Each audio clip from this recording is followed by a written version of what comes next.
and kind of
broke it. So 1.5, we kind of fixed that up, got ourselves in a good place, and gave us a better understanding where we wanted to head for the future. That's when we understood that we wanted to do lazy, change the batching for 2.0, like do a lot of, kind of like really define our model.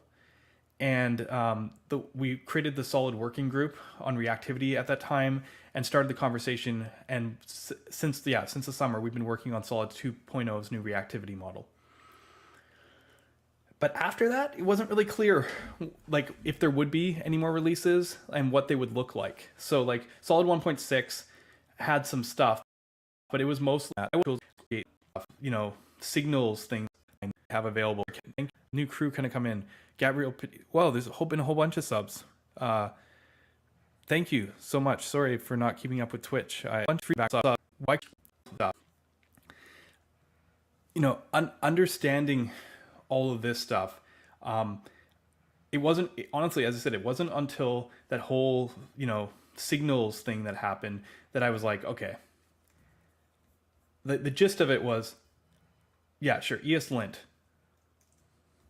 squiggly line, but why can't types? Why is that a yellow line there? Why isn't it not a red line? Right? Why can't TypeScript be that? Why can't we just use the best linter we have available that almost everyone's using in every project? I got some notifications on Twitch. Sorry, catching up. Thank you. Insanity later with tier 1 subs for 6 months. What else do I get notified? And Julian NG, another tier 1 subs. Subscribed for 3 months now. Thank you so much. I very much appreciate you coming back with the subs. Dev with Prime sub.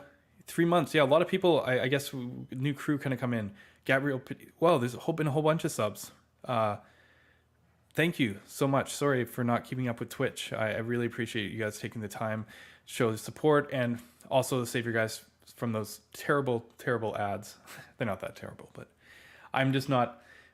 I was thinking about, doing what, other streamers do where they like take a pause for an ad break and stuff. I just never you guys know how the stream goes. Just like streaming content off the top of the head, especially when you have guests. I find it really hard. Like if your guest is for like 30, 45 minutes, you can like make a scheduled pause and I guess you can kind of work that into your flow. But like, yeah, I don't know. I feel like,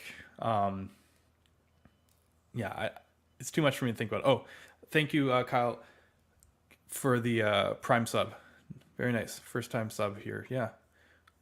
All right.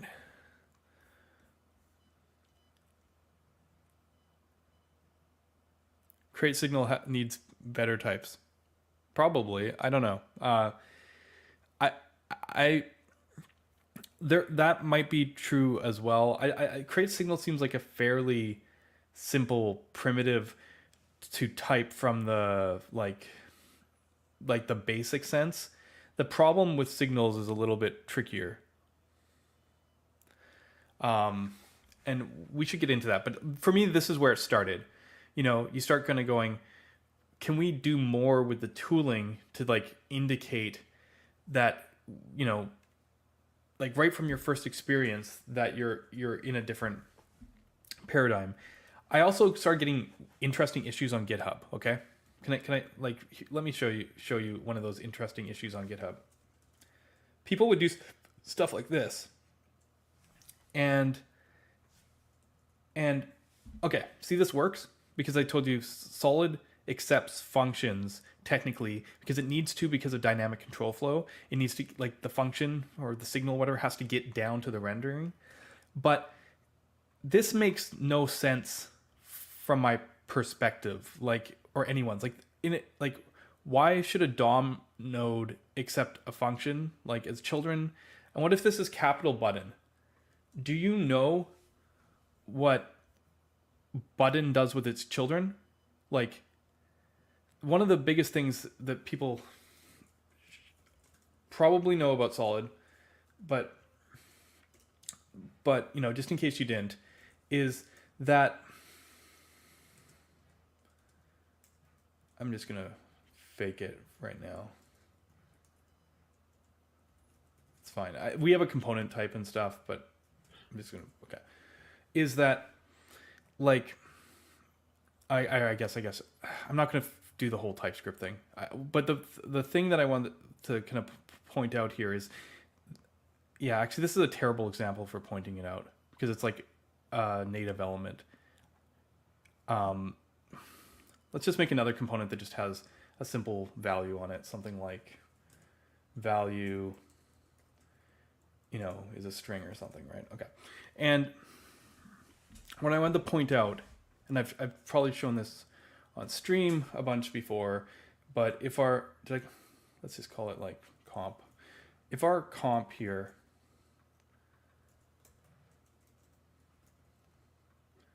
takes a value, I think it's like that, right? My problem is I gave it children. It's my fault.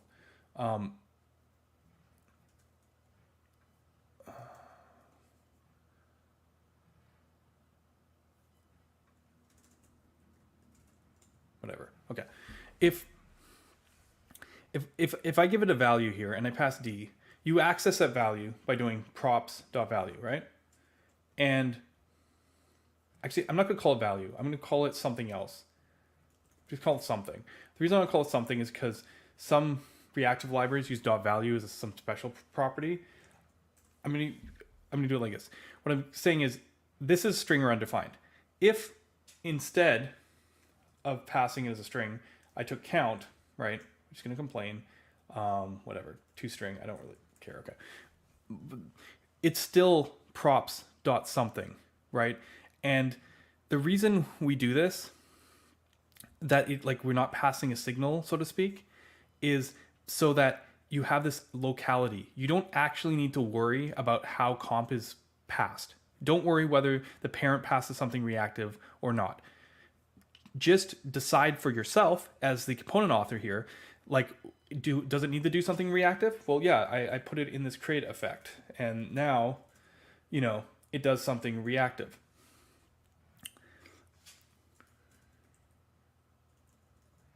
Right? And like, or it goes in a JSX binding. You author with this local mentality. You're not like tracing through your whole app. There's this local thing, that, like, local thinking that goes into this. And this is really, really important to me. I didn't want an is signal or whatnot. But the reason I'm getting at this is that understanding this, sorry, was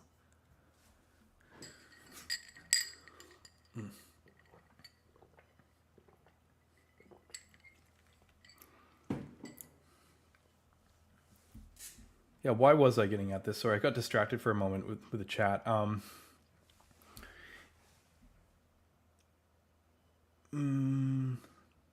actually don't remember, but I'm sure it'll come back. I think this is an important piece of prerequisite knowledge, though, to understand basically the way props work and the locality of it. You need that kind of as a prerequisite to kind of get into the rest of this conversation. Right. Oh yeah, I was talking about this. What I'm getting about, yeah, exactly. Thank you. This is where I was. Thank you, chat. Because, like, sure, if a DOM node might know what to do with this, but how is this poor component supposed to know what to do with it? Like, it might just insert it in the DOM, so it's like, who cares? But why should a random component know how to handle a function? Because we pass values, not functions. That's the like that's like what we do here because of that locality of stuff. So this actually has not really any meaning. It gets inserted, it would work, but it's actually really quite awkward. And I got an interesting issue on our GitHub, which was, I mean, this issue spans more than like this is like a general thing, but they were like, when I have suspense, where is it? Yeah, here, playground example. Yeah, here we go. See, suspense wrapper, this, which is like, I don't know what the D is there for. I can't remember. But where's suspense wrapper? In this one, suspense wrapper. Okay, so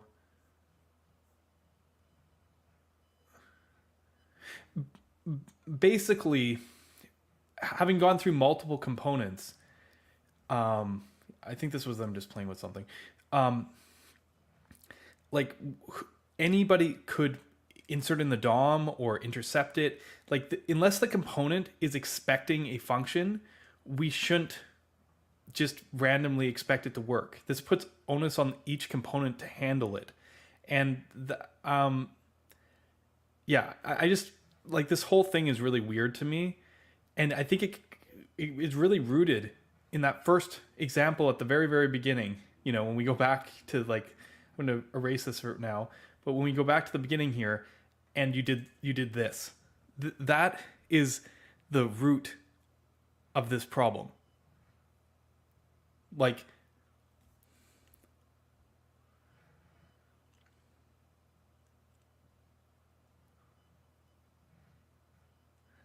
something don't want his signal. No, it's important though, because like I maybe I'm not doing the best job of explaining it, but like as soon as you start having to account for that, like you don't get to live in this world where, you know, everything can be reactive. It's funny, this is something that myself and the React team actually share in common. We just have like a slightly different view of what it looks like. um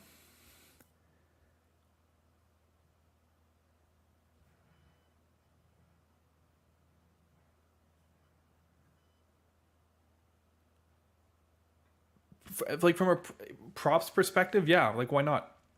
We like the JSX has to. If it's a function call or property access, it has no way of knowing whether it should wrap it or not. It doesn't like it does like because you can always do this. Like this property of solid is very important to me because it gets away from like explicitly, like if you go the other way, you have to like make wrapper after wrapper after wrapper, you know, of these computations and stuff. And it's like the over memoization. It's like what happens if you memorize everything? Sometimes you don't. It's too expensive. The fact that this just works, you can just double count it, means that this isn't a signal. It's not identifiable as a signal, but it doesn't, its purpose. And in a sense, any expression in your JSX is the same thing.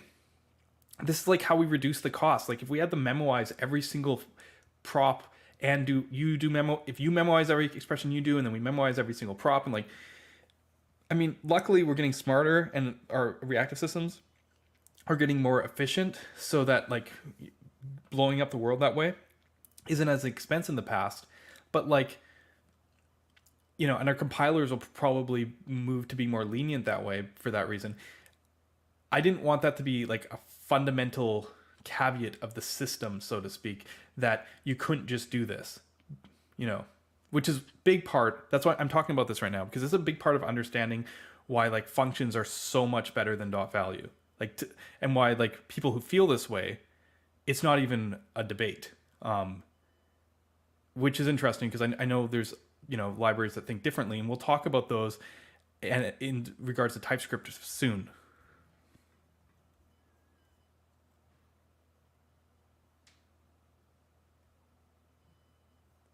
Right. We always pass down observables if we expect the component to modify them. Right. And that's the thing. I want to keep unidirectional flow. This is the other reason. By separating the count from the set count and by forcing values to keep things localized, this scales better for your mind and it enforces unidirectional flow. We talked a lot about this on the last couple streams, like with Dan and stuff. I just wanted to kind of like put that out there.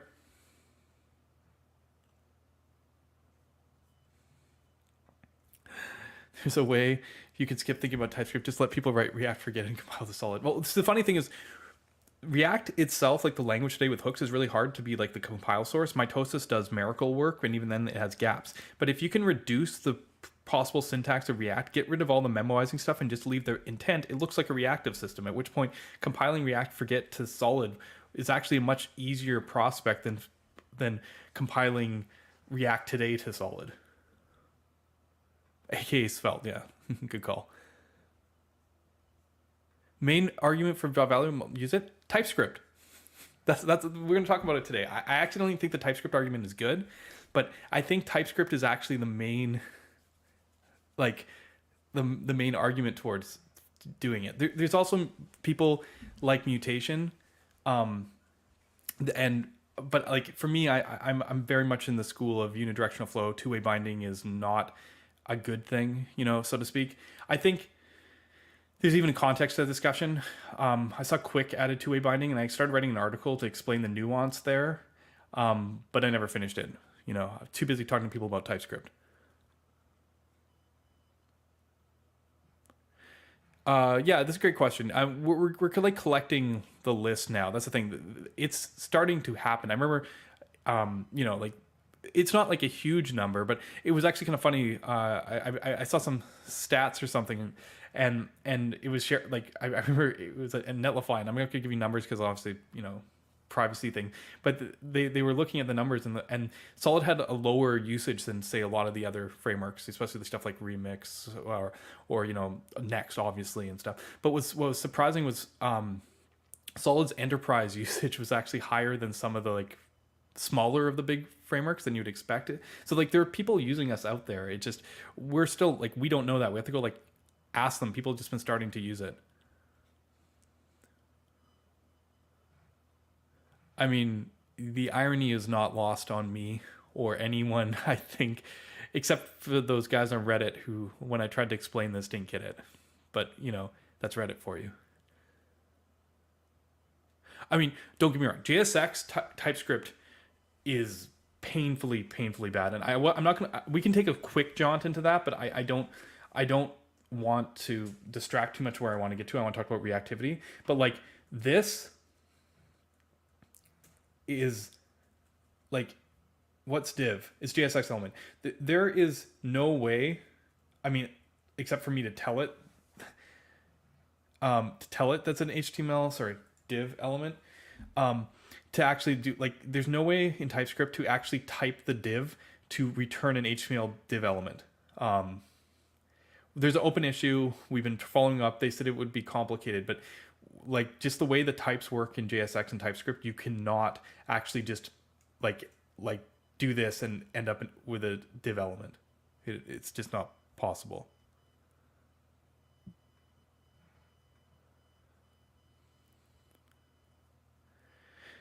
Yeah, I mean, we tried to work with Rescript. The problem with them is, again, like certain tooling assumes that everybody compiles JSX the way React does, and it's kind of funny because React changed the way they compile JSX, and not everyone follows suit. Even like it's hard to move the tooling that makes those assumptions, and it's funny. In the future, I expect more changes to compile JSX because JSX is actually quite capable to be analyzed for compilation. It's like a decent language, even though it's not like a custom DSL. It's a little bit more permissive, which makes it harder, but it actually does that well. And the problem is like rendering hyperscript, like the way we like the standard way, is just not optimized. It will never be optimized. So like generally speaking, everyone who's working on this compiler stuff, like they know kind of like that can't be the end game. I was covered last week a bunch of like VDOM libraries that have been improving the performance, stuff like Block DOM and Million.js and the latest version of Eevee. Like these smaller VDOM libraries are like right up there solid on JavaScript performance, and they're using a a different compilation of JSX. Like that's and so is Inferno. Basically, anyone who's performant just doesn't use JSX the way all the standard tooling supports. Knowing that, like, it seems like kind of obvious to me that all these people are trying to like put it in the browser, all that like that's like not the thing. You know what I mean? Standardize it, like build it into Dino. Like, no, not a good idea.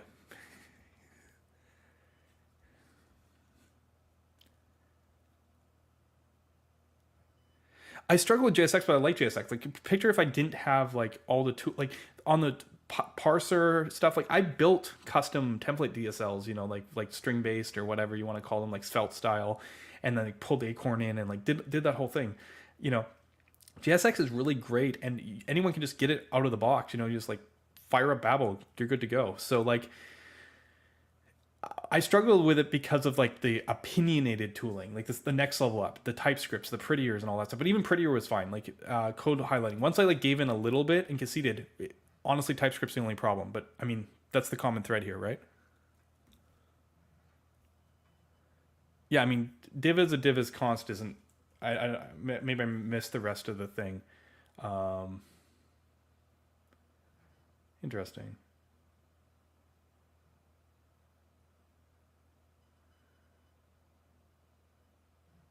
Huh.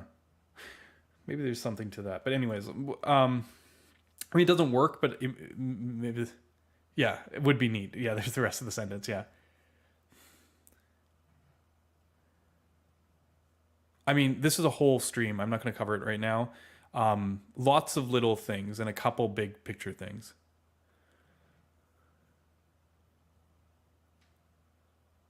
I mean, for climate, I think a lot of I think frameworks will come close. I think that's the thing. In the future, they're going to come close. I just don't think we're going to get considerably faster. Like the be like it depends on like how you measure and how you benchmark. But like Inferno had basically got there, and it's funny right now. Inferno and Solid are almost like next to each other, but that's because of like warm ups and stuff. But for the longest time, stuff had gone to Inferno level performance, and then like Solid was like this little bit more than that. And we've been stuck here for 5 years. I don't expect anything to move. I think what you're seeing is other ones catch up. If Vue releases Vue Vapor, I am pretty positive they will be right up there with Solid and Inferno and all that stuff. I'm less confident about React Forget, but it will be. I'm sure it'll be significantly better as well. So everyone's just getting faster, but we are kind of maybe at a local maximum, and it's really up to the browser to make our performance any faster.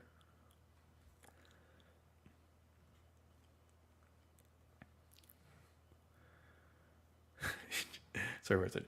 JSX isn't perfect, but it's free. Yeah, there we go. Thank you, Michael.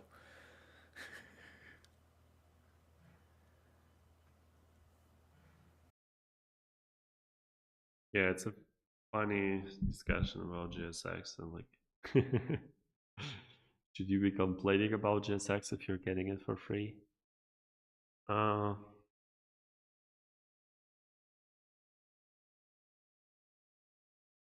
it's going to be much interesting if we will get, I don't know, JSX 2, right? The version that will be doing something significantly saying like significantly different, and the people will have to like choose, and yeah, it will have like a different levels of support of JavaScript and VS Code and stuff. Yeah, and that's fair. That's the way we're handling it. Although I've thought about handling it in a different way, which is cool. But yeah, I guess it. Yeah, that's interesting. I've been playing around the idea that div is actually a bind instead of a call, but I'll leave that for another time. WASM is fast enough today. It's not the performance of WASM that's holding it back in terms of like DOM updates or stuff. What's holding WASM back is you got to load it into the browser. It's big, it's slow. Like you're not gonna build your e-commerce site doing that, right? Like there's like a lot of websites that like barely need JavaScript and definitely don't need WASM. Like from that perspective, what makes like WASM is faster WASM frameworks are as they're closer to solid in performance than Vue, Svelte, React, like any of the major frameworks. I think the WASM update performance thing is just like it's just not true anymore.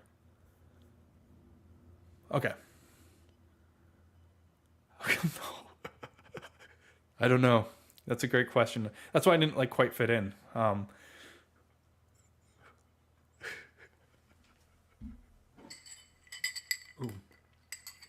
Yeah, Dioxys, to my understanding, uses this block compilation that I was talking about, like block DOM and millions and all that, and it's WASM, and it's in and Leptos and stuff are right up with us, like few steps behind, but like maybe when WASM gets DOM access, it'll be a few steps ahead, but that a level of distinction isn't like why like people are choosing to use or not use WASM at this point. Okay, so I hope I kind of laid out the problem a bit. So I'm gonna skip the controversial one.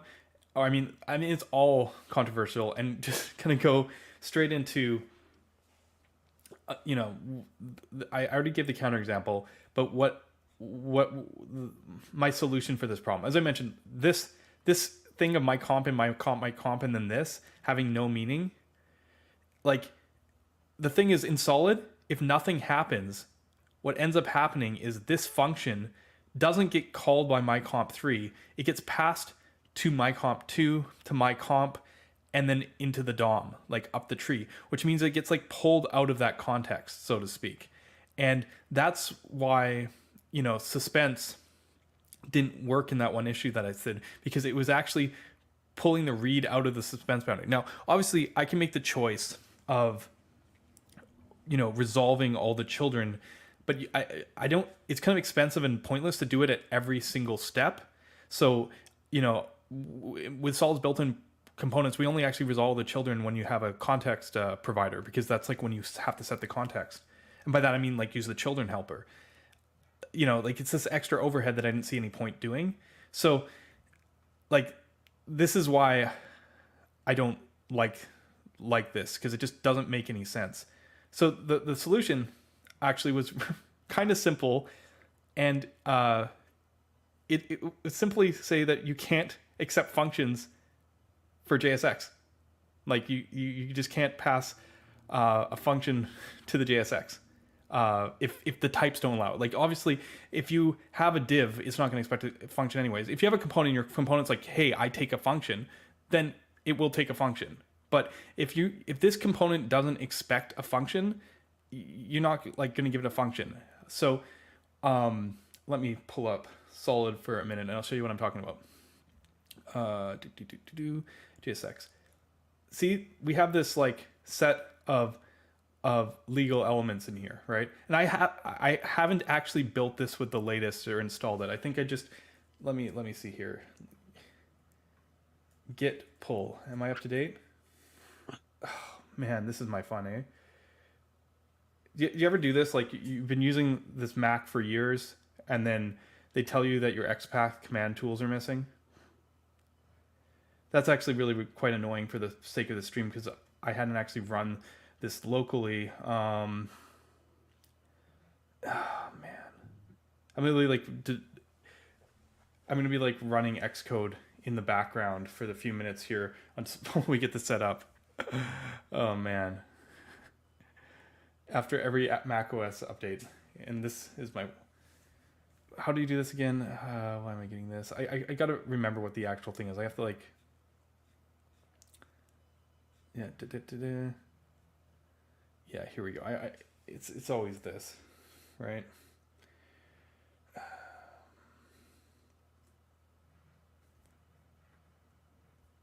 I agree.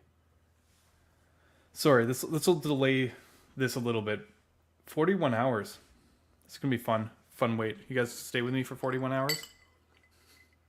It's only 5 minutes now, so. All right. 2 minutes. It's fine. This will take a couple minutes. It's fine. But this lets me show the before and after a lot more effectively. Because essentially we allowed this function element, which is just a function of element. Same way we think. The thing about Solid is we don't have VDOM nodes. So like it's not just vnode. Because we just have functions that return DOM elements or whatever. Like it could be a DOM node, it could be an array of DOM nodes, function of DOM nodes, a string and some crazy TypeScript trick. I can't remember why we had to do this, but number, Boolean, null, undefined. You could almost return anything except for a normal object to our JSX element, right? And that makes things a little bit tricky, right? So I mean, it's accurate because you can, like, they're just function calls that can return anything. But what I did was I was like, okay, what if we just delete function element, right? Because if we delete function element, and now we don't accept functions, then we're, where are we? Sorry, we're done with solid primitives. Then suddenly we're in this different world where you can't pass a function unless the component expects a function. So to illustrate that, I actually got an example for everyone right here. See, pretend we have a layout component that just takes JSX elements. So there's no, it takes children. There's nothing special about it. It does its internal thing. It just wraps some children. And then I made my own for loop component. I didn't implement it here, but essentially it takes an each, and then the children are a function with a callback or whatever for each item, do it. And what this new change means is this is all still valid. You can go like my layout pass in the string, my layout pass in an element, my layout, access a signal, my layout do some conditional logic and signal return an element, my layout call an iffy. If you want to, you can have it like, this is sometimes fun if you want to like inject state in the middle of your JSX. Remember, solids components don't rerun, so like this is completely legit. You could probably just make a component instead of doing this, but yeah, you can put signals and state, and life cycles will be managed automatically anywhere in your JSX. You can call on track on this thing and have it, not track something. You can use a for loop exactly the way you would expect to. But with this change, what ends up happening is if you just try and pass the name or the count straight in, it errors. If you try and pass a function to my layout, which is not expecting a function, it errors. All of these variations error. And the thing is, because in solid, you don't need to pass this function. If you want this to be reactive and dynamic, like name and hello, just put name and hello. You don't need to wrap it in a function here. That's what the JSX compiler does. The reason the compiler does this is so that we get that transparency I showed earlier, where everything is just props.blank, and we're not worrying about like is signal. And similarly, if you use an each component, and what's wrong with this one? This one's actually kind of off topic. It doesn't matter. It just shows that if you don't pass a function to users, it errors. And here, if in this case, if you tried to pass a div element, because this one specifically doesn't expect the children to be a function, it also errors. So far so good, right?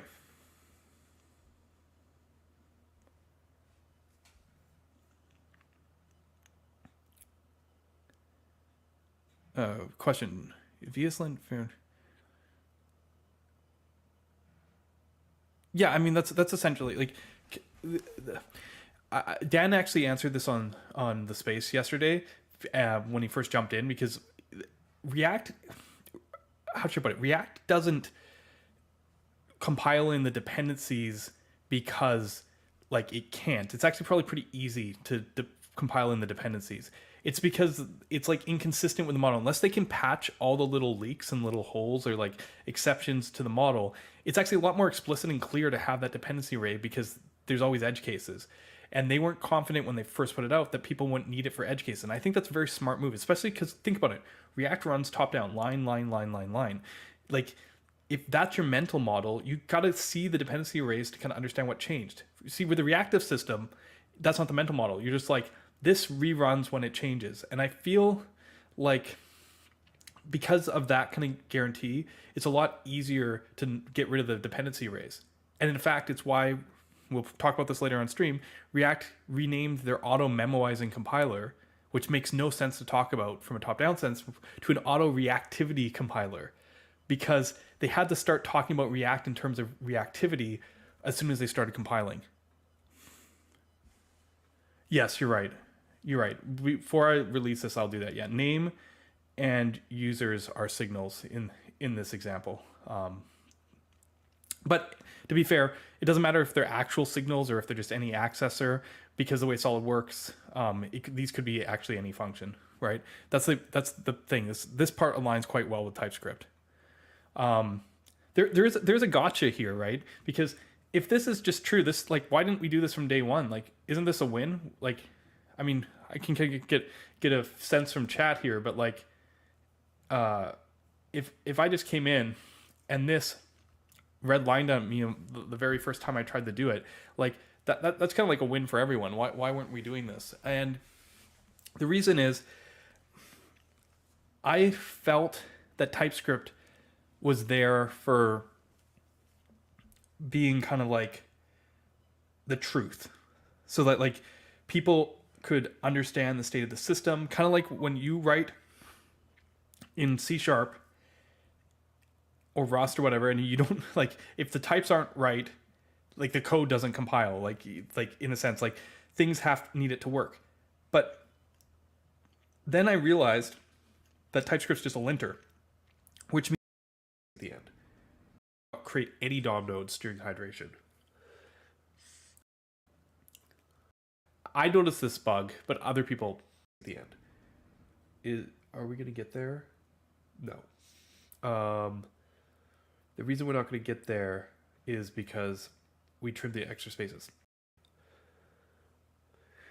So essentially, it means we have comments and we can find that location, so we can actually literally walk to the comment and insert the count before that comment. So we actually insert a text node before the comment node. So we go, okay, first element, next sibling, and then, yeah, so it's right here. So we walk in, first element is this high, next sibling is this comment node, insert count before that. That's fine. The problem is, and this works for SSR as well, the problem is, look what happens when I change this to a fragment. Okay. Well, there's no more marker because it's just an array. We don't have the parent to insert into, so to speak. So we don't know, like, we can't clone this template. It could be multiple templates. If you put elements in here, like a span, now we have our own template. Like, look, there's the last element's a template. We have an array, and one of them's a template. For client side, this works perfectly fine because we instantiate that array. It's all separate. We're not cloning anything, and we can, piece each piece in one by one.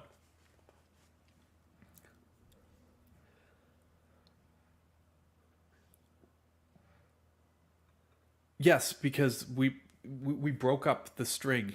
Like, instead of having one giant string, we actually wrote a comment element, like HTML element in the middle, which means that the strings on each side become two different text nodes.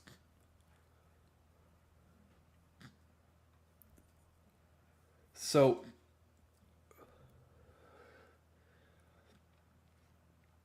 this is probably didn't. And I fixed it in a different way, but if this is a component now, I didn't do that, and we have the same problem if this fragment ends up getting inserted in the DOM from this component. And Solid's hydration is kind of resilient in the fact that because if it doesn't match, it'll like end up creating new DOM nodes, and if the way the nodes get removed and added, you just end up with extra DOM nodes that are not attached to the DOM temporarily before they like lose their reference and they get garbage collected. With like a small, the way we were working that way meant that essentially these kind of hydration errors kind of were not noticed, except for in some really edge cases. So even after I fixed the fragment one to match up and not create extra nodes, because you got to understand the challenge here is when you come in and it doesn't match, we don't know that like the buy is the same buy. We're passing a string in. Like if it doesn't match, we're going to create a new text node even during hydration, and we'd ideally not create any DOM nodes during hydration. So I realized that my solution here was incorrect. It was okay, but it didn't solve the problem. So and the reason that I don't want to insert the markers in here is because we're actually changing. This component could care about its children and introspecting it, and then it'd be like what if instead of it being this, like some DOM nodes, what if um the children were actually um like something else that you introspected? Like putting markers in that are unseen to the end user would be really weird, because like you'd be like, why does it have all these children? Like this like I wrote count, why am I getting these in? Like with a fragment it doesn't really matter, but with a component people might actually introspect the children and see this trick. So this was not going to be the solution.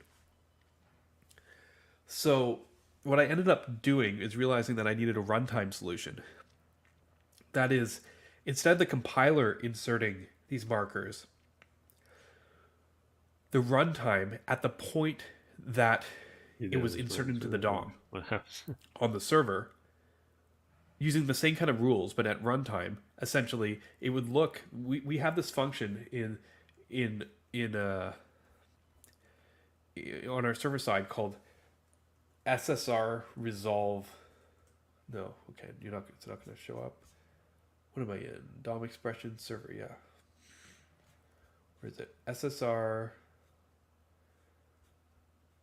resolve. No, resolve SSR node, and this gets whenever we have a template, we call something called the SSR function, which is just like a tag template literal style function, which goes through like the static strings and the expressions and kind of like inserts them in and calls this resolve SSR node.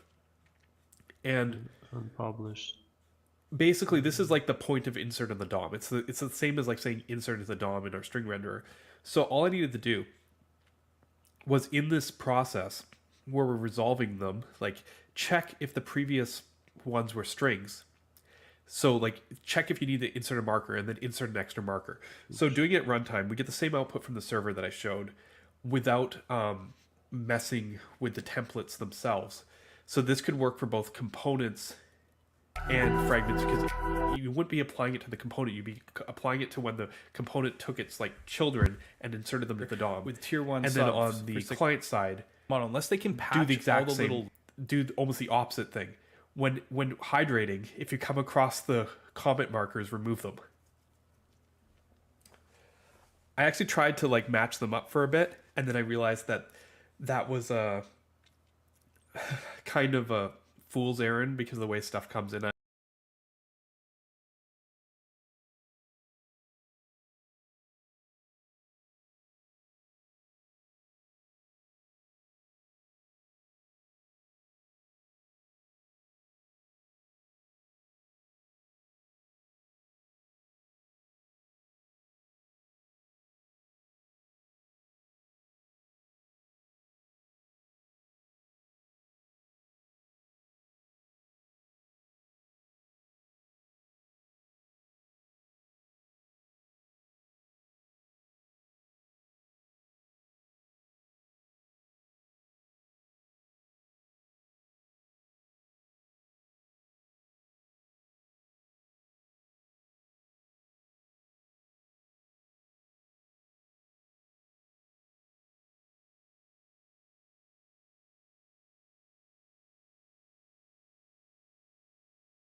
insert into the DOM in our string render.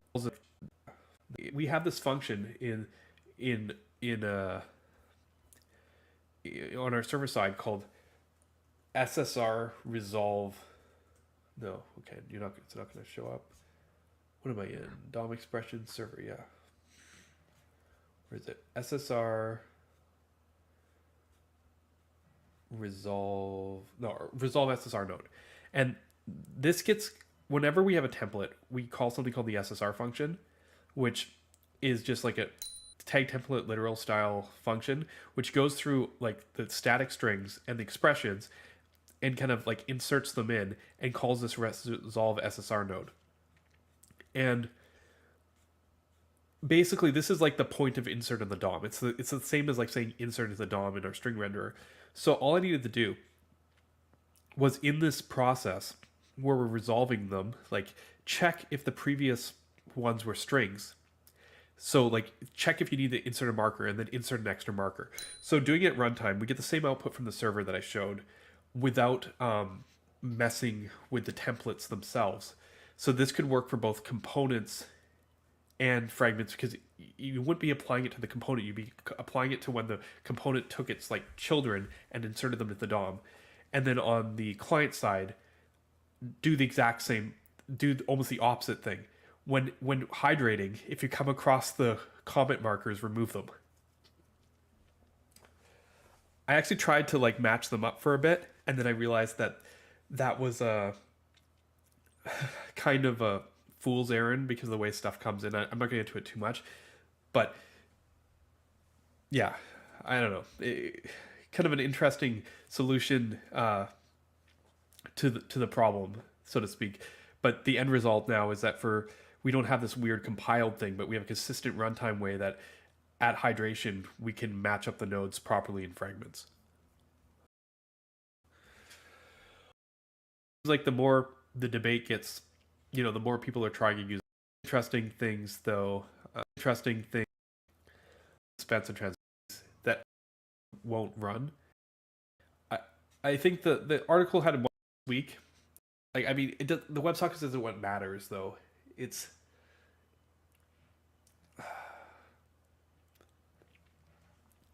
yeah. Oh, that's interesting. It's funny because they learned through components in Solid, and I realized I need async local storage, which not all platforms. Right, I building a router. It seemed really like argue that's if you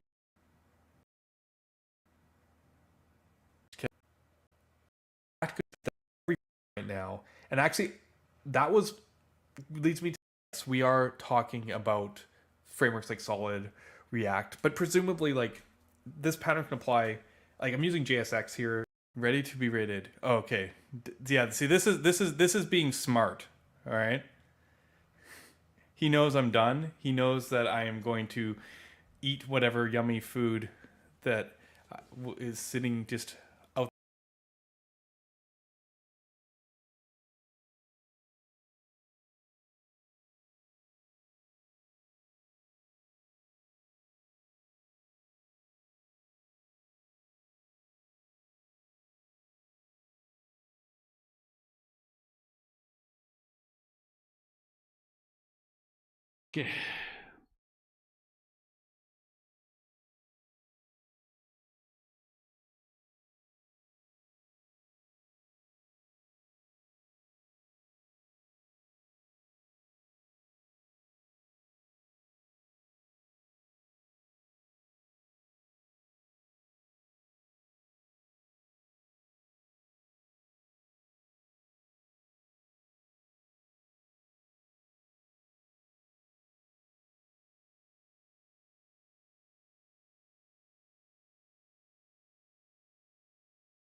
So the funny part is that I generated this article with GPT.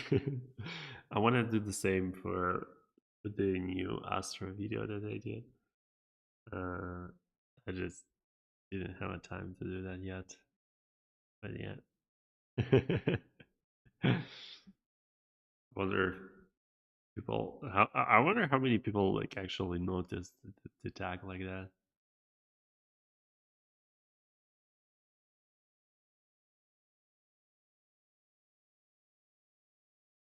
Yeah. Yeah, cool to see. Relax. Okay. I wanted to make a joke here.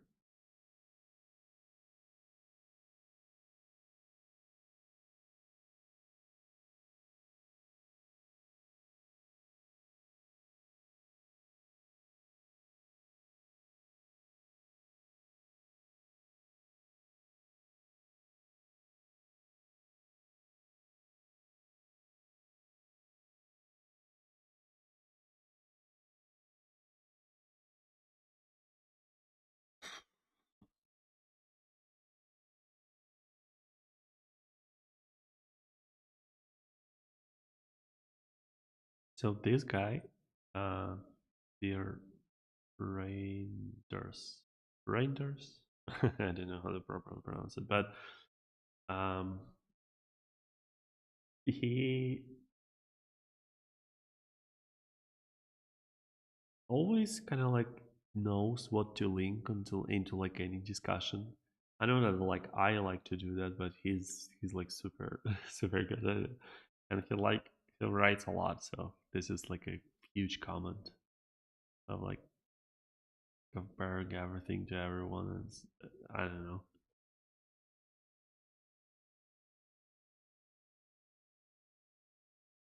I would never have patience to to write all of that about tailwinds. And it's like, who cares as long as it works.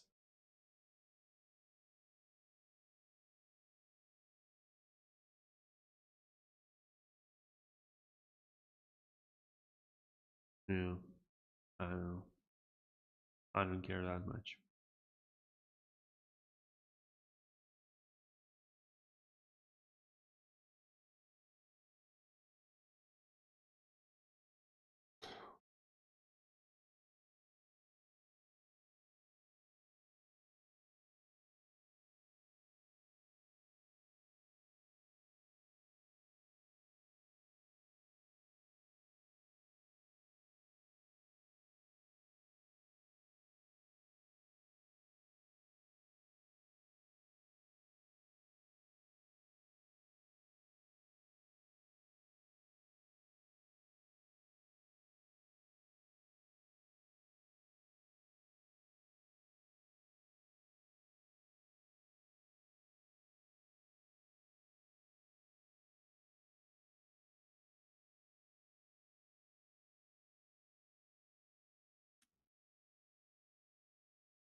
This filter map function, I think I write it into like every project that that I do eventually. Uh,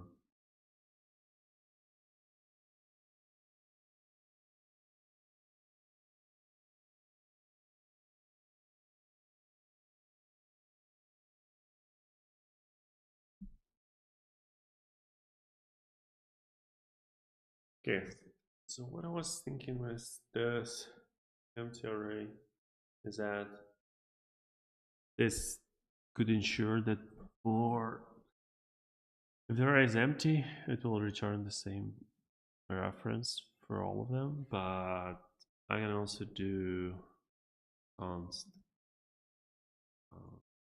empty equals this, and just do this.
Yeah, I don't know.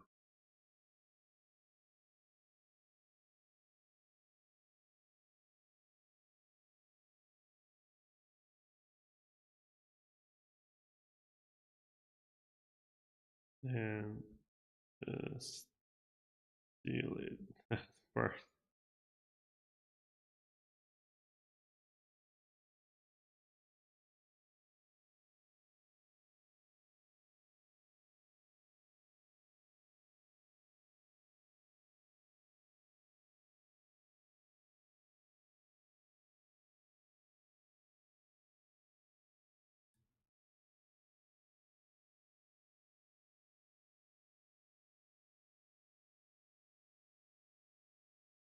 Okay, so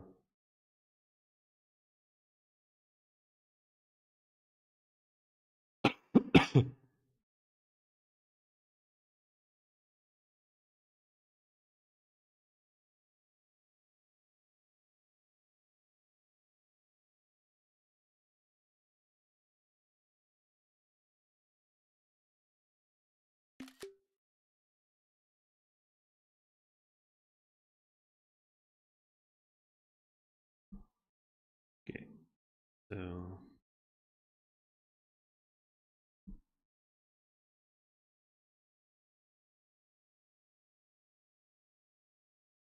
move checkbox.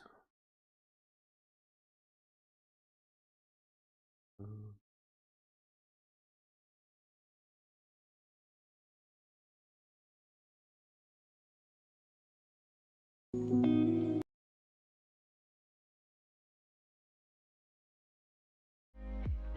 No.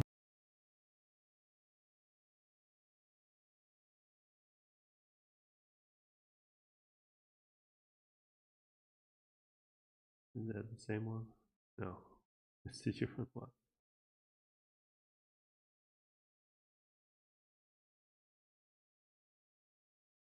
Album.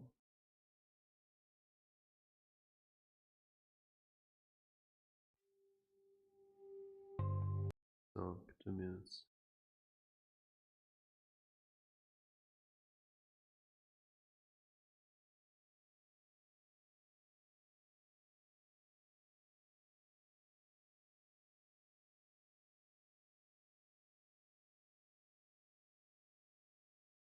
Interesting. So how do I read to use music?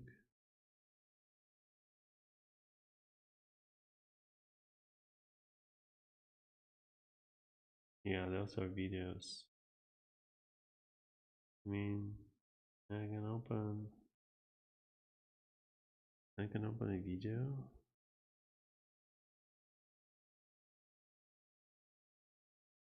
Just switched it.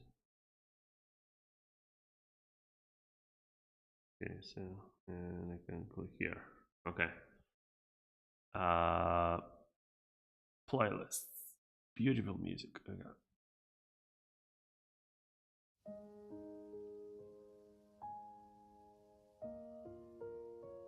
Oh, it's super quiet because I like super quiet.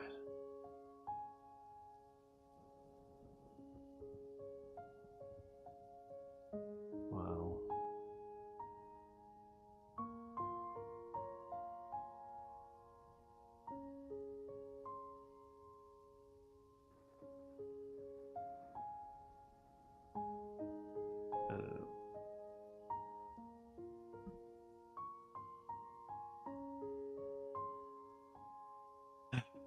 Okay, so let's go back to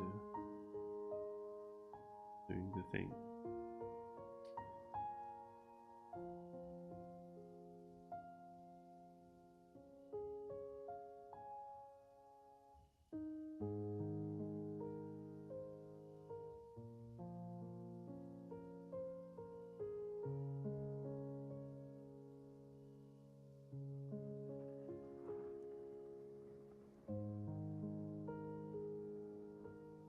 Implement custom list user intersection. No, no, actually.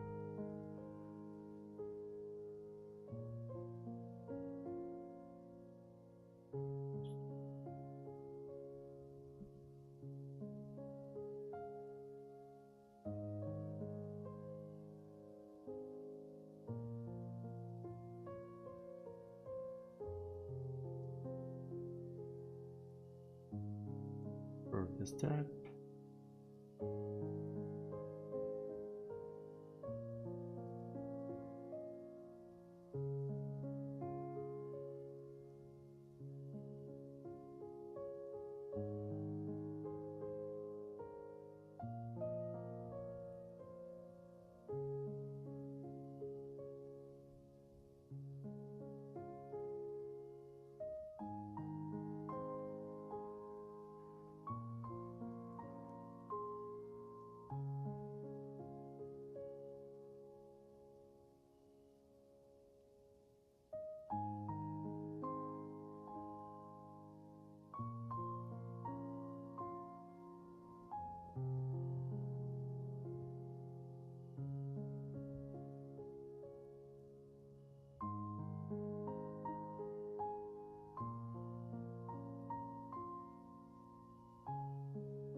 Oh yeah, I need to turn off autoplay, otherwise it will start doing stuff.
probably like announce the tracks, because some of them get copyrights detected, I guess. It's not like copyright strike, but it's just legal stuff. Okay.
What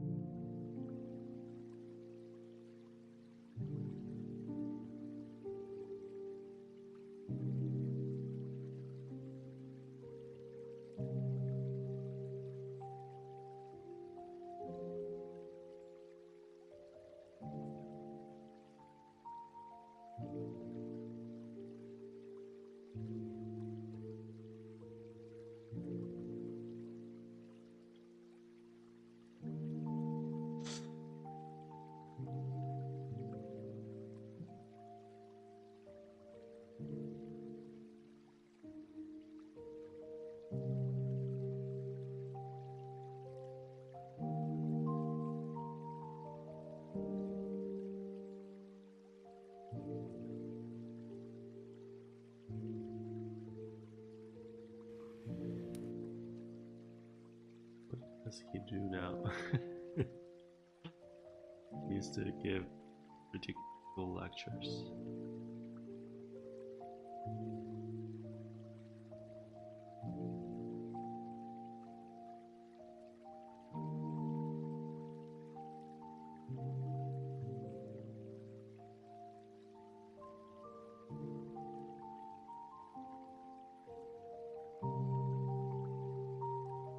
Is this modern? Hi, I'm Rich Hickey, and I'm the author of Closure, and I'm quite thrilled and honored to have Closure be part of Hopple. And sorry we can't all be together, but I appreciate you coming and watching this talk. It's a long paper and a long timeline, and I'm not going to go through it all linearly, but if you're not aware, Closure was developed starting in 2005 in a self-funded sabbatical.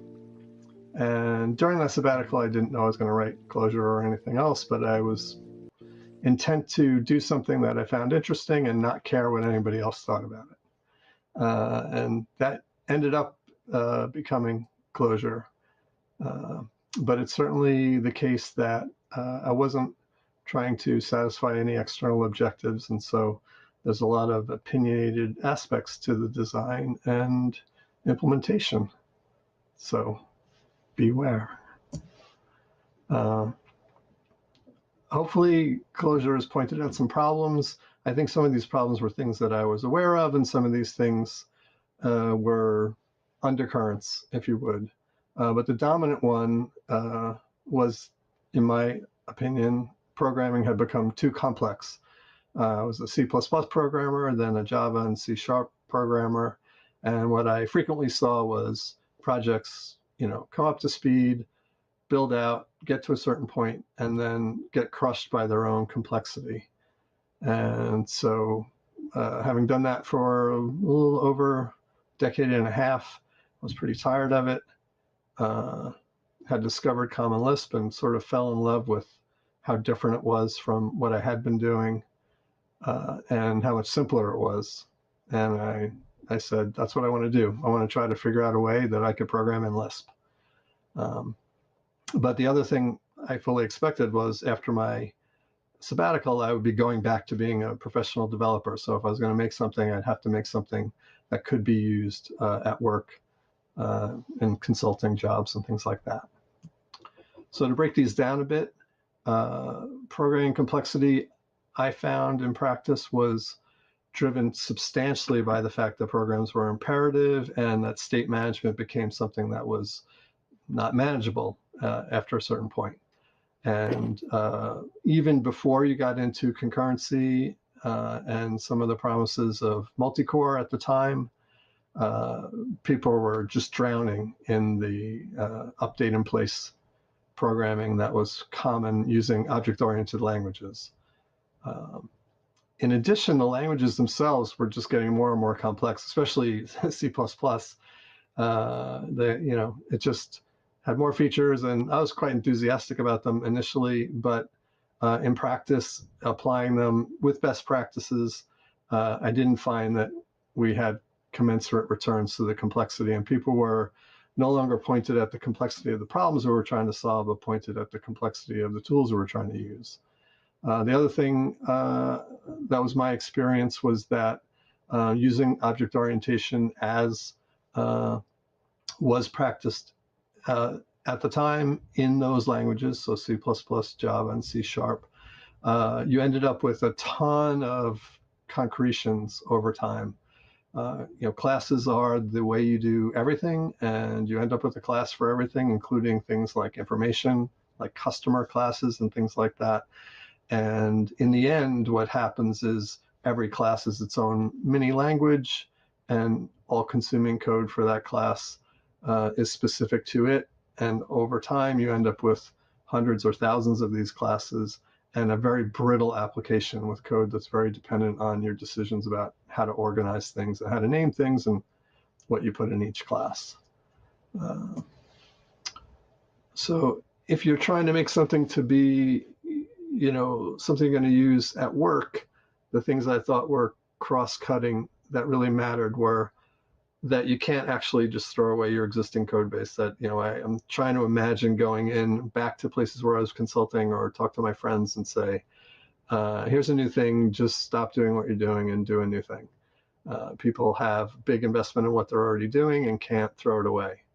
Another thing that's quite important to professional developers is the access to libraries in two respects. One is you don't want to write everything yourself. You don't have time to do it. People are already then were used to being able to find libraries for database access and I/O and graphics. And if libraries were specific to each language, any new language, you would be sitting there waiting for the language to re-implement the wheel or wheels. So that's also a challenge. The other thing I found, having moved from the traditional commercial object-oriented languages of C++ and Java and C# to Common Lisp, was there was this big emphasis on lists, but in my experience, linked lists in professional code bases were pretty rare.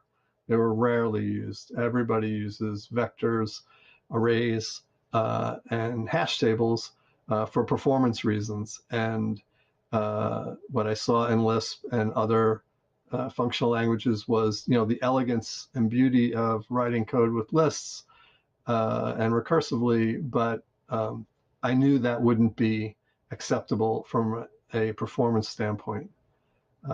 So these were things I thought were concerns.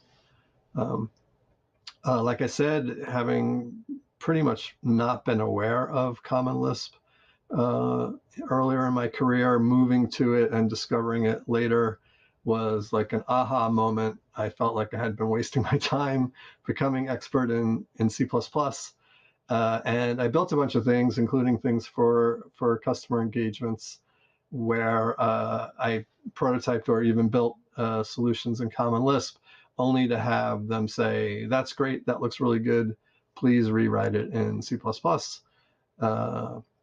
or Java, or C#. And the trend certainly at the time was towards Java or C#. If someone was going to move away from C++, it would be to Java or C#. And the whole idea of a completely alien language with a different deployment strategy was just not acceptable. And then there was the whole lack of familiarity and kind of the knee-jerk response, which is well known, to Lisp's syntax and the parentheses and whatnot. The other thing I found in programming with Common Lisp is that it's not inherently a functional language, but there's plenty of functional algorithms and functional use of it. By convention, there are a number of things that are functional in the standard libraries. The functional things tend to have linear performance because they're built on top of the lists. So things like A-lists or associative lists are quite easy to use, but they have terrible, performance because they're linear. And the performant thing, so Common Lisp is a practical systems language that has vectors and arrays and hash tables, were not functional. They were imperative. So not only did you have to switch away from functional programming, but you really had to change your code. The interfaces were totally different. And so you couldn't write something small that you then turned into something large without really changing gears and rewriting. Other aspects of Common Lisp, as later I'll talk about wanting to pursue functional programming, was that the bottom of Lisps were conn cells, which are mutable. In addition, the libraries that manipulated them manipulated that concrete data type, not via some sort of an interface or protocol.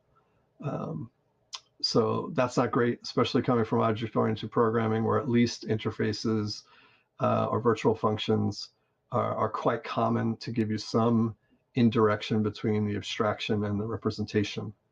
You'll see later, I'll talk about some of my attempts to bridge between Common Lisp and Java or C#, and they were not successful in the end.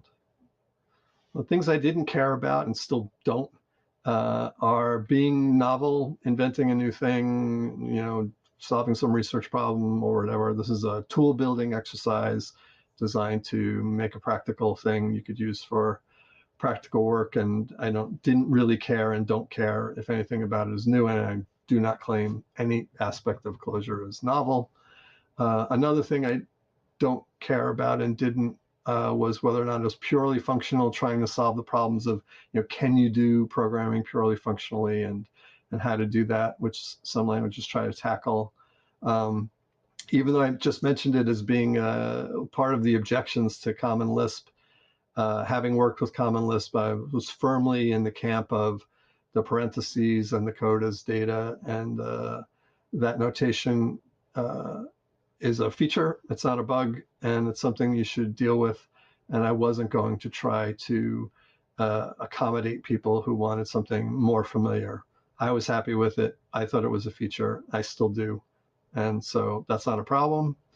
Again, because Common Lisp and Scheme both had these issues at the bottom, I wasn't going to try to either embed in one of those languages or remain compatible with them. So that was not an issue. And I wasn't interested in any more of a type system, or even as much of a type system as Common Lisp had. I like the dynamic typing, and I knew that being hosted on one of these runtimes, I would get at least enough of a runtime type checking system that I wouldn't want to be inventing something on top of that. So again, Clojure is not new, and in fact, what was great is it's not really a from scratch language design. It's Lisp.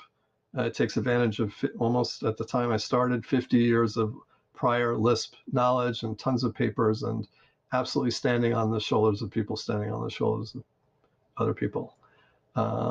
So there's that. The other things I did before 2005 were some experiments to try to get Common Lisp to work with these environments I knew I needed to have in production, the CLR or the JVM. I had written a little toy Lisp interpreter on the CLR, which was mostly about trying to interoperate, to write in Lisp but interoperate with libraries. Another project following that was something called JFly, in which I embedded the JVM inside Common Lisp using Farm Function Interface and JNI. And that was okay, although the JVM ended up sort of destabilizing the Common Lisp runtime, which was more oriented towards running for long-term in an interactive environment. I mean, JVM is great at running long-term, but the interaction and probably some bugs in the implementation made it less stable than Common Lisp on its own. And finally, in order to get a separation between the two runtimes in process, I made Foil, which was, again, kind of the same interface in terms of interop syntax, which worked over wire protocol, so that you'd now have two processes. One is the Common Lisp process, and the other is the JVM or the CLR. The problem there was, it didn't really do anything for I really don't want Common Lisp code or a Common Lisp deployment. You had these two things to deploy now. But this work definitely let me play around with some of the interoperability syntax, writing access to, say, Java stuff from Lisp. And a Clojure programmer would look at this. This is not Clojure, and recognize a lot of it. The calls to new, the constructor calls with dot, the dot calls for methods, the ability to define interfaces, in this case using this proxy, and implement interfaces and call methods. All those things were important and remain important, are things that Clojure can do. And the syntax was really being worked on already before I even decided to write a Lisp or do a functional Lisp.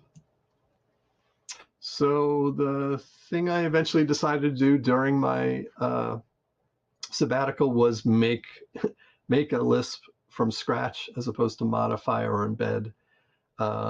Another set of sort of cross-cutting concerns, which had nothing to do with my experience with Common Lisp, but had more to do with some of the work I was doing in C# at the time, which was the election projection system, was a big, statistical specification for statistical models that had to run on election night. It was written in C#, and we decided to write it in a functional style, just sort of as a self-defense thing. And we did, and we ended up with a few things I thought were interesting. One was it was very much not idiomatic code. Other developers that weren't part of our thinking about how to approach things functionally would look at it and just be bewildered by, for instance, having to track return values because they're used to methods that mutate things. And additionally, without any kind of persistent data structural library, we ended up using, the copy on write collection capabilities that were there, which are not a great fit and not great performance. So it really left me with functional programming is important. It definitely reduced the complexity of that system and made it more robust, but not being idiomatic and not having support for it made it hard to get people to follow.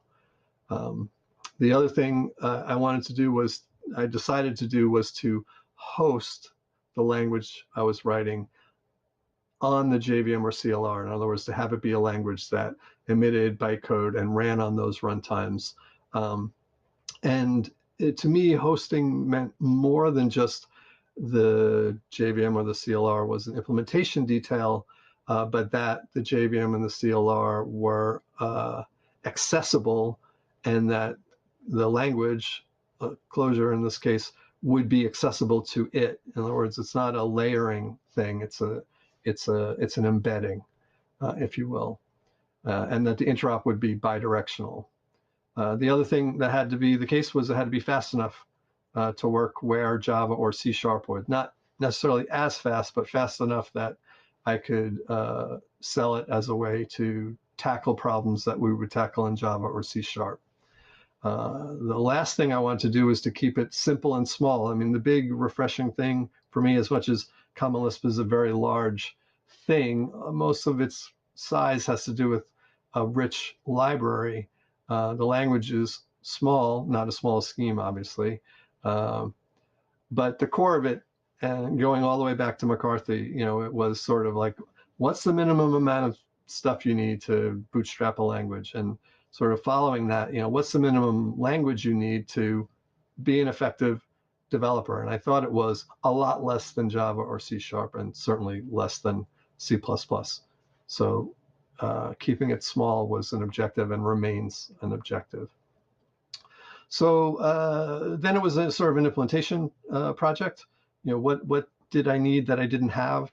And the critical thing was I didn't have any high performance immutable data structures. We're talking about those hash tables and vectors. I wanted to be able to have some alternative for state management to locks and mutexes and that kind of thing. I wanted to have some sort of runtime polymorphism system. So what I'm talking about here specifically is the kinds of things that are yielded by Java interfaces, C++, virtual functions, the ability for a program to interact with new algorithms for the same interface at runtime, depending on the kind of data or the values of data that I was encountering. I wanted to fix that aspect of Lisp, of it being built on abstractions. I mean, certainly understandable given its history, but I wanted to redo that, try to put abstractions at the bottom, and of course the hosting. So to do the persistent hash maps, or to do the hash tables, I ended up eventually finding Bagwell's hash array map trees, and all I did was make which were not functional or immutable. What I did was just make a version of them that were persistent and immutable, and just use the sort of the ordinary path copying strategy. It ends up that Java's system array copy is quite efficient, and made these competitively fast with Java util hash map. Similarly, the same kind of 32-way branching tree structure was a viable way to do vectors that were, performed well enough to use. So this is a critical thing. If I wasn't able to pull this off, I don't think I would have continued during my sabbatical with Clojure. This was essential, I thought, to having something that was viable. For doing state, basically I was looking at ML and SML at the time, and I saw they had the refs, and I liked that, everything was immutable except this one thing, just a pointer-like thing. But there were, as far as I could see, no concurrency semantics around the refs, so the idea was just to add them. In addition, I wanted to get away from sort of read, modify, write approach that you would take with variables, and instead use a commutation function. Say, there's something already there, here's a function, apply it to what's already there, plus some arguments, and get the new value that will be there. So I I also took on writing an STM at the time, because that was the only thing that would sort of be competitive with the multi-update possibilities of mutexes and locks. And there's details in the paper. It's a MVCC approach that doesn't need read tracking. It ends up that this was super important for the storytelling of Clojure when I first did that. But in practice, I think the STM is used extremely rarely. There are a couple of other flavors of these refs in Clojure, in particular Atoms, that just use CAS. They don't support coordinated updates, but they are enough for most applications. Working on Lisp, the biggest thing was to sort of move away from the consel, which was the concrete data type, to an abstraction over it, which I'll call seek or iSeek. Because you'll see later, I didn't actually end up with an answer to runtime polymorphism in time. I ended up implementing the abstractions using Java interfaces. And so there's an abstraction for consels that support, first and rest and termination, but support an open set of implementations as opposed to being concrete. There were a bunch of just decisions you make when you want to write a Lisp. Is it a Lisp 1 or a Lisp 2? I liked Lisp 1 and schemes being a Lisp 1, but then you have the problems of how do you deal with macros, and Lisp 2 was sort of partially pointed at that problem. I ended up approaching that by using a non-interning reader, and this is probably a lot more Lisp specific than a non-Lisper would understand, so I'm not going to go into more of it now.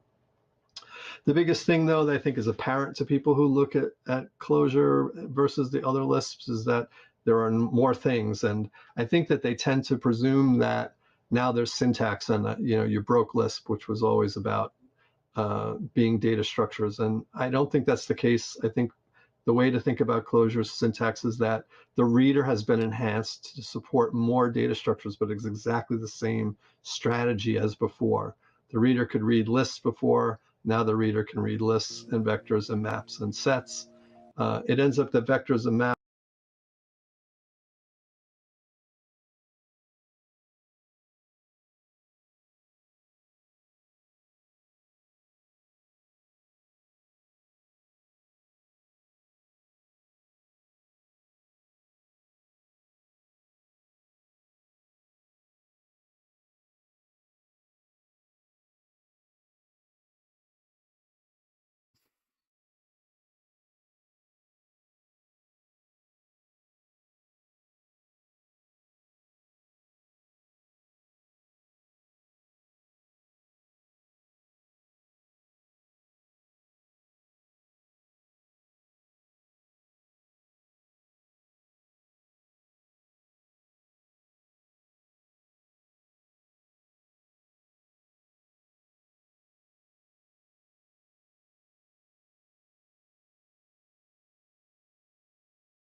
The maps and sets are used very rarely for language syntax. Vectors are used a little bit, but they're used quite a lot just to represent data literals.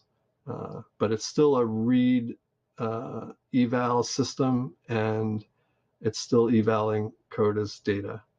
There are a bunch of sophisticated aspects of both scheme and common Lisp that I just left out, like continuations and conditions, other things that I couldn't make happen that I would have liked to have, like tail call elimination. For hosting an interop, the strategy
Accessibility shortcuts.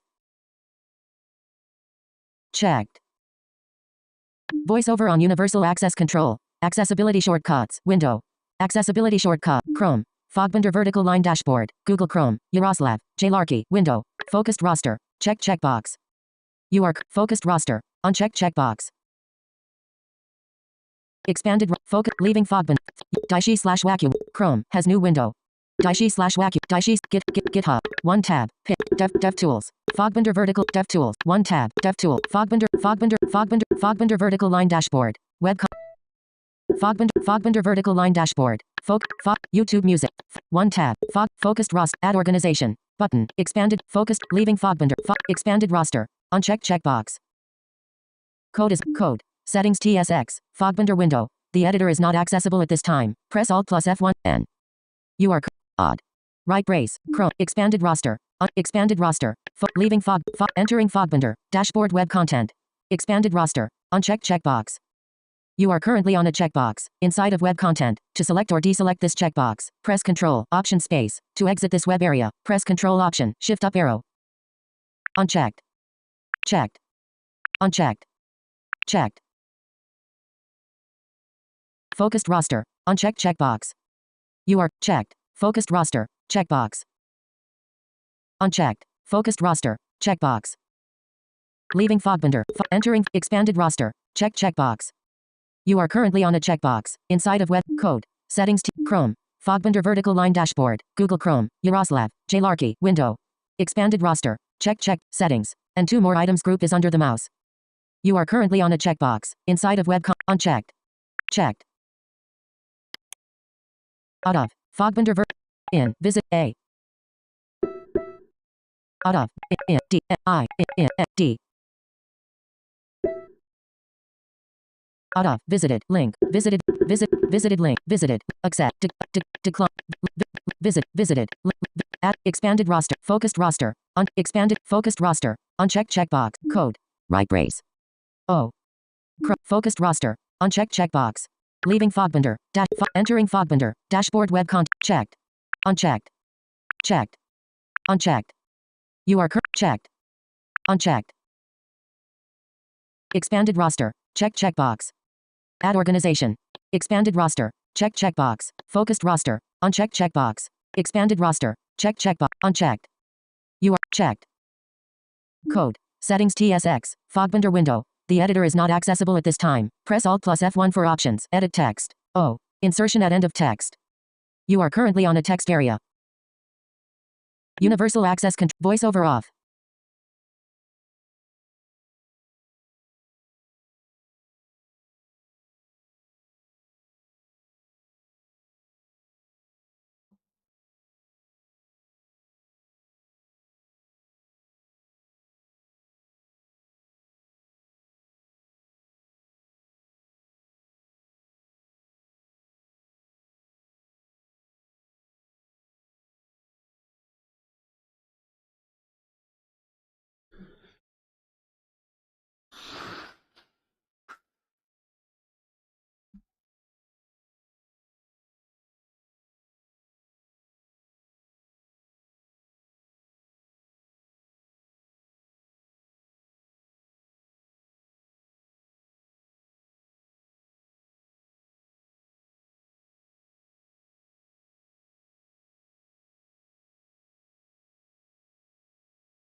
strategy was to dynamically compile to bytecode. From there, the runtimes can get you to native code. So there's native bytecode and then native code, and things like hotspot will get you from bytecode to native code. So it's really great, and the JVM is a fantastic language target in that you just have to go that far, and then there's a bunch of quite mature infrastructure that can get you to high performance and inlining and things like that. There was a little syntactic sugar that's kind of non-Lisp in the dot operator. That's not first class the way almost everything else is. And then the sort of the big approach to hosting an interop, part of this being hosted, was to have sort of bidirectional conversion and copy-free compatibility. By that I mean, if you have a Java thing, a Java array list or a Java hash table, and certain closure abstractions make sense for that, they just work. You don't need to copy your Java stuff into closure data structures. Similarly, if there are Java abstractions like iterability or being a collection, the closure implementations support those abstractions and those interfaces. So if somebody has written something in Java and it expects a collection to be passed, closure collections are Java collections, and they satisfy those interfaces, and they do not need to be copied or converted.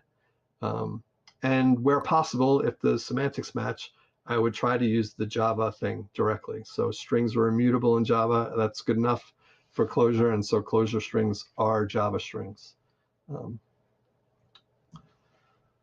It was a common question, I think, of the reviewers and whatnot, sort of like, how did this work from a financing or funding standpoint? So I'll talk a little bit about that now. Like I said, I decided up front to take 2 years off, so I sort of had that framing and take some of my retirement savings to do that.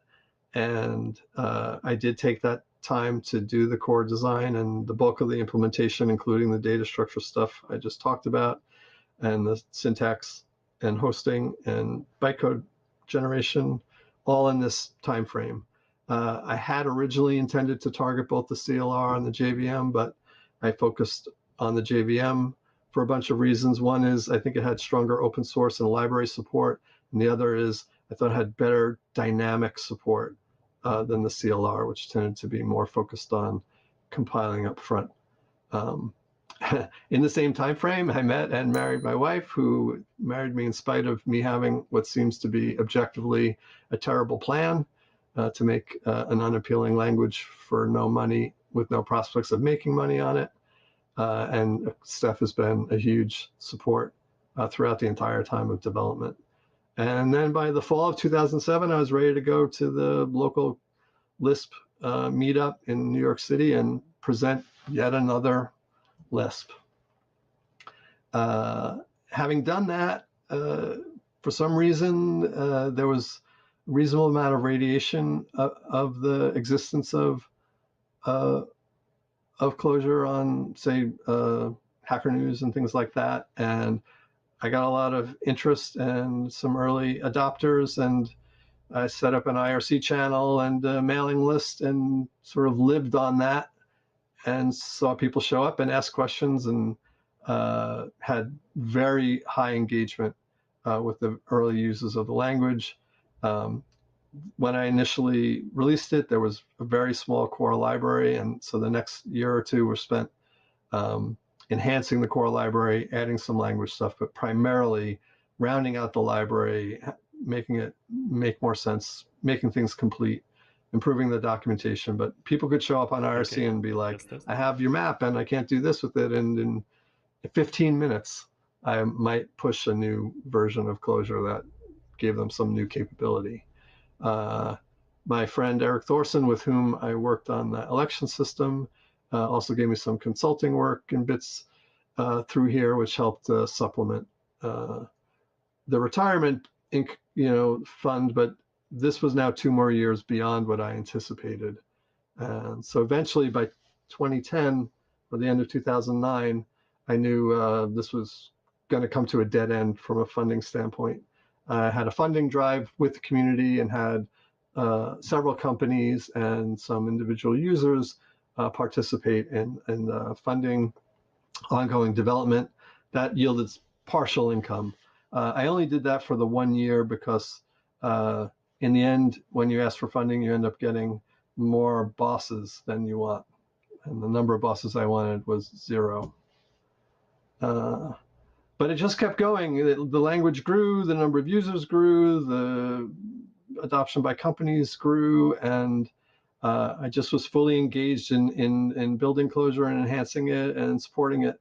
But critically, in 2010, Stu Holloway, who wrote the first book on Clojure, and Justin Getland were running a consultancy and doing some Clojure work, but keen to do more.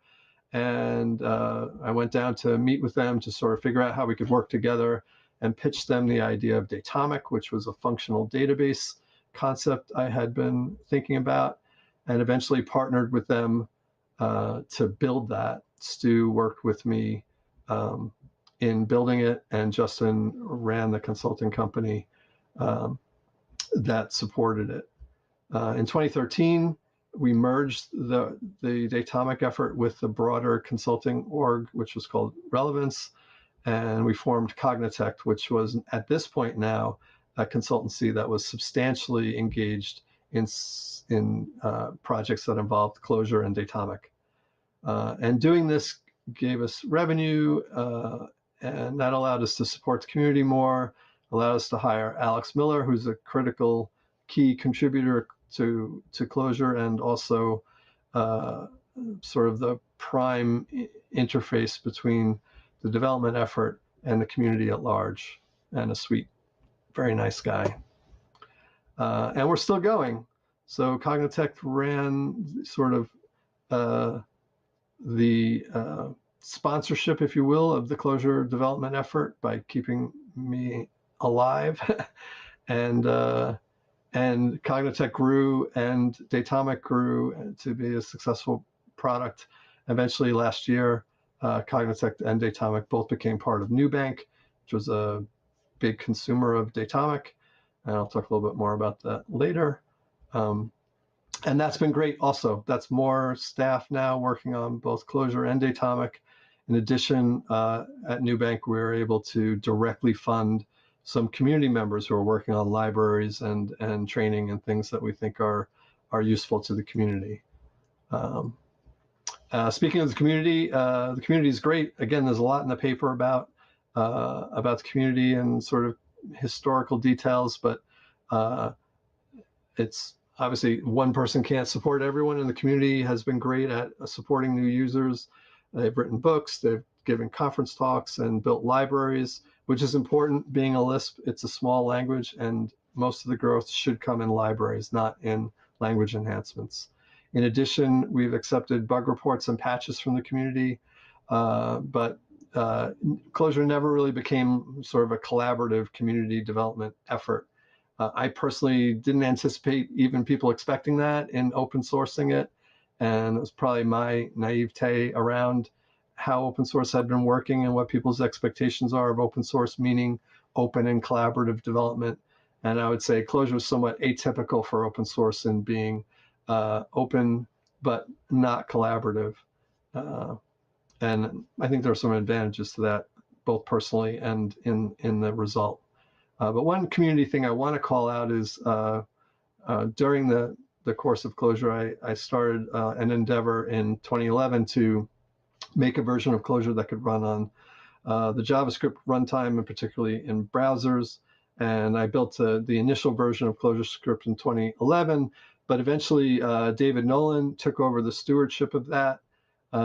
And as you'll see later, I think followed along with the stewardship model of Clojure itself, and has done a terrific job. And ClojureScript is much more of a community effort and not something that I've driven other than launching it. So that's a big community success story. Just so you understand a little bit about what kind of people come to Clojure and use Clojure, it's not. Okay, so that's going to be it. And